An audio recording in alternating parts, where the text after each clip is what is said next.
Hi నమస్తే welcome to Myra Media. నేను మీ కేవీఆర్. ఆంధ్రప్రదేశ్లో కూటమి పాలన ఇంకా ఏ తీరుగా సాగుతుందో తెలిసిందే.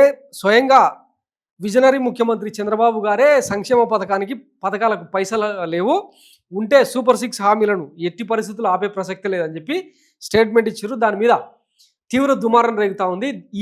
ఈ మాటల కోసమా ఇంత పెద్ద ఎత్తున మ్యాండేట్ ఇచ్చిందని చెప్పి జనాలు చెవులు కొరుకుంటా ఉన్నారు. ఒకవైపు digital media, social media, mainstream media పోటెత్తే వార్తలు రాస్తూ ఉంటే దాని నుంచి అంటే ఉక్కపోత భరించలేక ఇక ఇప్పుడు దిద్దుబాటు చర్యలకు దిగింది.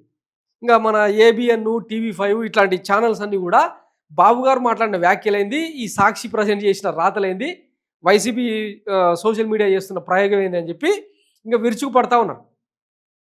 వాస్తవానికి ఆయన ఏం చెప్పిండు, ఎన్నికల హామీలన్నీ అమలు చేస్తాం, తప్పుడు ప్రచారాన్ని నమ్మొద్దు, జూన్ లోపు నామినేటెడ్ పార్టీ పదవులన్నీ భర్తీ, పార్టీని నమ్ముకున్న వారిని నేతలుగా ప్రోత్సహించాలి, పార్టీ సభ్యత్వం బాగా చేసిన వారికి పదవి పొందిన వారి పనితీరుపై 2 ఏళ్ల తర్వాత సమీక్ష, దాని ఆధారంగా భవిష్యత్ అవకాశాలు. సో ఎన్నికల హామీలన్నీ అమలు చేస్తాం, తప్పుడు ప్రచారాన్ని నమ్మొద్దని చెప్పేదాకా వచ్చిందనమాట. నిన్ననే ఇది నిన్నటి వార్త. ఒకసారి చూడండి. ప్రభుత్వం వద్ద డబ్బులున్నా ఇవ్వడం లేదని, హామీలు అమలు చేయడం లేదని కొందరు అనుకుంటున్నారు. ప్రభుత్వ ఆర్థిక పరిస్థితి ఎంత ఘోరంగా ఉందో, ఎంత లోతులో కూరుకుపోయి ఉన్నామో ప్రజలకు చెప్పాల్సిన బాధ్యత మాపై ఉంది. వివరంగా చెప్పేందుకు ప్రయత్నిస్తున్నాం.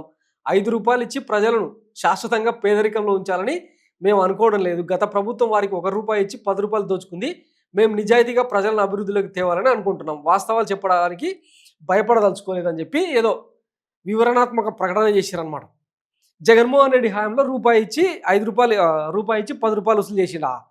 మరి ఇప్పుడు కూటమి సర్కారులో ఏమైనా నిత్యావసర సరుకుల ధరలు కానీ, పెట్రోల్ రేట్లు కానీ, ఇంకా ఇతరతర ధరలు కానీ ఏమైనా తగ్గినాయా? కరెంట్ ఛార్జెస్ ఏమైనా తగ్గినాయా? మీరేమో అంతకు మించి వసూలు చేస్తూ ప్రజలకు ఎండబెడితే ఇది విజనరీ పాలన అని చెప్పి ప్రచారం చేసుకుంటారు. అదే వైఎస్ జగన్మోహన్ రెడ్డి సర్కారులనేమో కరెంట్ ఛార్జీలు పెరిగినా, పెట్రోల్ ఛార్జెస్ పెంచినా ఇదంతా ఆయన జేబులోకి వెళ్ళి ఇస్తున్నాడా? మన దగ్గర నుంచే లాక్కొని ప్రజలకు పెడుతున్నారు కదా అని చెప్పి మాట్లాడింది. మరి అప్పటి పాలనకు ఇప్పటి పాలనకు తేడా ఏం తెలియట్లేదా? ఇంకా ఊరికే ఒక విషయం చెప్పండి డైరెక్ట్. ప్రజలకు కాలు చేతులు లేవా? కష్టపడే తత్వం లేదా? ప్రజలు ఉన్నదే ఈ ప్రభుత్వాన్ని సాగేతందుకు ప్రజలు కష్టపడి రెక్కలు ముక్కలు చేసుకొని ప్రభుత్వానికి ఆదాయం సమకూర్చాలే.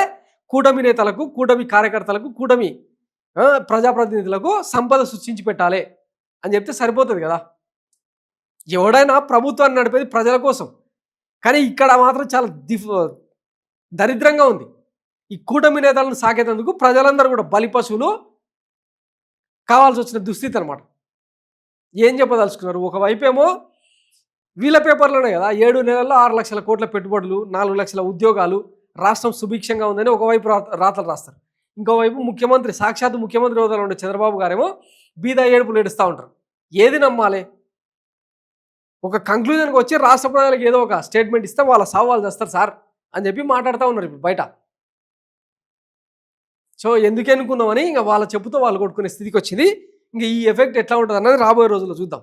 Thanks for watching Myra Media. నేను మీ కేవీఆర్. Thank you.